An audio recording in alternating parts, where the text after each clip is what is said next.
श्री राधे श्याम। आज की वीडियो में हम श्री राधा रमण चरणदास देव श्री बड़े बाबा जी महाराज की एक दिव्य लीला का श्रवण करेंगे। आइए श्रवण करते हैं। जब श्री बड़े बाबा जी महाराज नवद्वीप में विराज कर नाम प्रचार करते थे, तब उनके पीछे पीछे एक कुतिया चलने लगी। 3-4 दिन बाद सभी ने ध्यान दिया तो देखा कि जब सब एक जगह रुककर कीर्तन करते हैं और फिर सभी आगे बढ़ते हैं, तो वह कुतिया उनकी चरणरज में लोटपोट होती है। उसके नेत्रों से अश्रुधारा बहती है। तब सभी ने बड़े बाबा जी से कहा बड़े बाबा जी ने कहा, यह कुकर रूप में कोई वैष्णव है, और उन्होंने उस कुतिया के लिए अपने आश्रम के बाहर आसन लगा दिया। वह कुतिया वहीं रहने लगी। बड़े बाबा जी उसके लिए चरणामृत, महाप्रसाद आदि भिजवा दिया करते। जब भी बड़े बाबा परिक्रमा के लिए, नगर कीर्तन एवं यात्रा के लिए जाते, तो वह कुतिया बाबा के पीछे पीछे जाती थी। तब बड़े बाबा ने उनका नाम रखा भक्ति माँ, और सभी से मना कर दिया कि अब से कोई भी उन्हें कुतिया कहकर नहीं बुलाएगा। भक्ति माँ कभी भी एकादशी के दिन अन्न नहीं खाती थी। उन्हें फलाहार दिया जाता था, वे केवल फलाहार ही पाती थीं। एक दिन भक्ति माँ बड़ी बड़ी सांसें ले रही थीं। सभी ने बड़े बाबा से कहा कि भक्ति माँ का स्वास्थ्य खराब है, वे बड़ी बड़ी सांसें ले रही हैं। बड़े बाबा समझ गए कि उनका शरीर छूटने वाला है। उन्होंने नाम कीर्तन शुरू करवाया। भक्ति माँ के मुख में चरणामृत, तुलसी दल, गंगा जल, महाप्रसाद दिया गया। उसके कुछ समय बाद कीर्तन सुनते सुनते भक्ति माँ का शरीर छूट गया। सभी भक्त रोने लगे। बड़े बाबा ने कहा, अब इनकी यात्रा निकालो। फिर भक्ति माँ की यात्रा निकाली गई। उन्हें गंगा तट पर लाकर उनका अंतिम संस्कार किया गया। अब कुछ दिन बीते। बड़े बाबा ने अपने शिष्य श्री नवद्वीप दास जी से कहा कि भक्ति माँ का उत्सव भी मनाना चाहिए। जैसे मनुष्यों का 12-13 दिन बाद उत्सव मनाया जाता है, तो तुम ऐसा करो, सभी को बुलावा देकर आओ। वे सभी को निमंत्रण देने गए। सभी ने सोचा बड़े बाबा कोई उत्सव मना रहे होंगे। उत्सव से एक दिन पहले बड़े बाबा ने नवद्वीप दास जी से कहा कि भक्ति माँ का उत्सव है, तो उनके सजातीय वैष्णव भी बुलाने चाहिए, कुत्तों को भी निमंत्रण देना चाहिए। नवद्वीप दास जी ने कहा, आज्ञा कीजिए।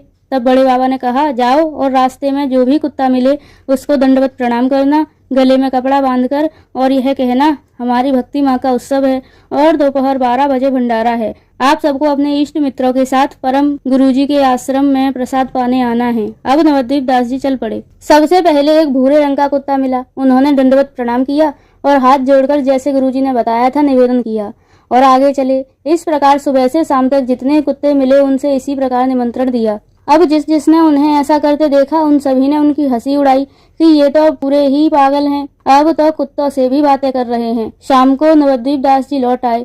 गुरुजी ने कहा, निमंत्रण दे आए? वे बोले, हाँ। अब सुबह से सभी तैयारियां शुरू हो गईं। भोजन प्रसाद तैयार हो गया। बड़े बाबा ने सोचा था कि 11 से 11:30 बजे तक सभी साधु संतों को प्रसाद कराएंगे और उसके बाद 12 बजे से कुत्तों को प्रसाद करवाएंगे। किंतु 11 बज गए, कोई भी नहीं आया। पूरे नवद्वीप में खबर फैल गई कि आश्रम की कुतिया मर गई थी, उसका भंडारा है।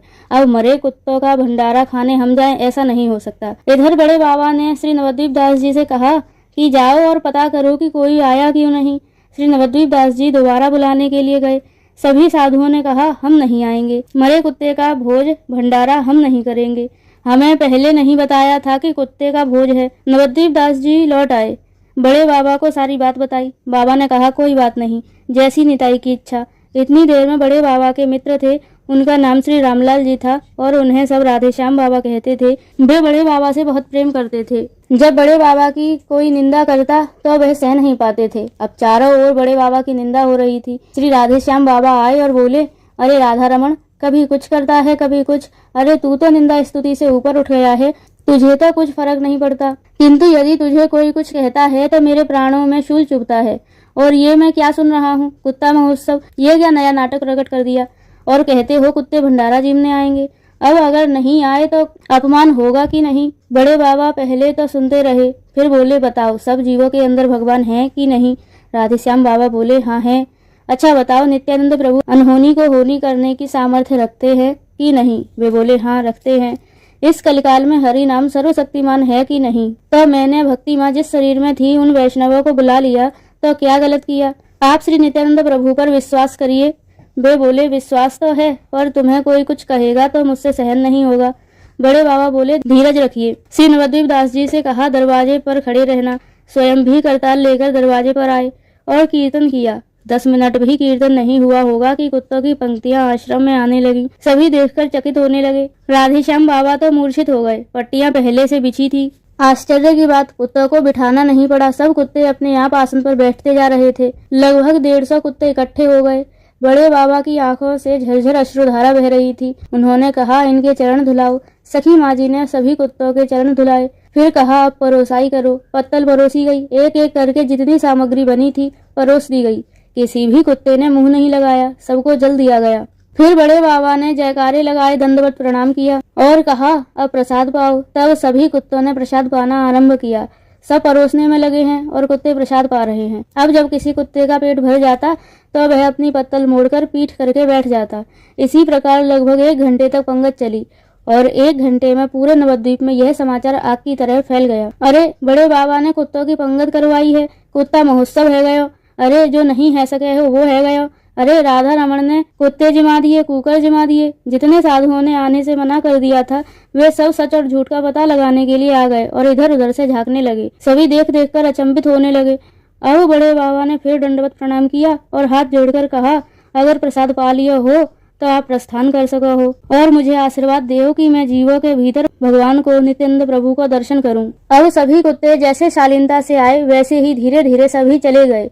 सभी की आंखों से आंसू बह रहे थे। जैसे ही सभी कुत्ते गए वैसे ही वे सभी साधु आकर कुत्तों की जूठी पत्तल में से प्रसाद पाने लगे। और वो प्रसाद तो प्रसाद, वो जूठी पत्तल भी नहीं बची। सभी ने बड़े बाबा से क्षमा मांगी। जय जयकार होने लगी। बड़े बाबा तो अचेत पड़े रहे। सभी ने प्रसाद पाया। दिन बीता। अब रात को फिर भोग बनाया गया, ठाकुर जी को लगाया गया। सभी ने प्रेम पूर्वक पाया। बड़े बाबा का एक नियम था कि वे कुछ भी बचाकर नहीं रखते थे। जितनी भी सामग्री भिक्षा में आती उस सारी सामग्री का भोग बनाया जाता और ठाकुर जी को भोग लगाकर प्रसाद बांट दिया जाता। उनका मानना था कि बचाकर रखना कृपा पर अविश्वास होगा। जिसने आज दिया है वो कल नहीं देगा क्या? वो अवश्य देगा। उस दिन एक परोसा बच गया। बड़े बाबा लेटे हुए थे। सखी माँ जी जब मंदिर में गईं तो देखा एक परोसा बचा है। उन्होंने बड़े बाबा को बताया। बड़े बाबा ने कहा कि यदि परोसा बचा है तो पाने वाला भी बचा होगा। अभी बड़े बाबा को नींद नहीं आई थी। नवद्वीप दास जी चरणों में बैठे हुए थे। लगभग 11 बजे होंगे। तभी एक भूरे रंग का कुत्ता आया, दरवाजे में सिर मारा। बड़े बाबा ने देखा कुकर आया है। नवद्वीप दास जी बोले, अरे ये कहाँ रह गए थे? बड़े बाबा बोले, ये कौन? नवद्वीप दास जी बोले, ये तो वे हैं जिनको मैंने सबसे पहले निमंत्रण दिया था। बड़े बाबा बोले, आपने क्या कहा था इनसे? वे बोले, मैंने ये कहा था कि आप अपने सब कुल परिवार, आपकी जाति के जितने लोग नगर में हैं सबको खोजबीन के लाइएगा और आप भी आइएगा। बड़े बाबा ने कहा, तो ठीक है। सबको खोजबीन के लाने को कहे थे तो नगर में घूमे फिरे होंगे, कोई कुत्ता भूखा तो नहीं रह गया। तो समय तो लगे है, सबको खोजबीन के आखिर में आए हैं। नवद्वीप दास जी बोले, तो प्रसाद कहाँ से दूं? बड़े बाबा बोले, ललिता कह रही थी कि एक परोसा बचा है, जाओ लेकर आओ। तब बड़े बाबा ने उस कुत्ते को बिठाकर जिमाया, उसका भी अधरामृत लिया। अगले दिन नवद्वीप में एक भी कुत्ता दिखाई नहीं दिया। बड़े बाबा से सभी ने पूछा तो बाबा ने बताया वे सब तो मुक्त हो गए हैं। बड़े बाबा की ऐसी अनेक लीलाएं प्रसिद्ध हैं। प्रेम से बोलिए, भक्त और भगवान की जय हो। हरे कृष्ण कृष्ण कृष्ण हरे हरे, हरे राम राम राम हरे हरे। वीडियो देखने के लिए धन्यवाद।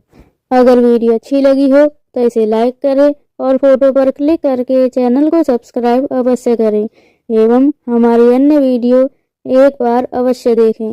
धन्यवाद। जय जय श्री राधे श्याम।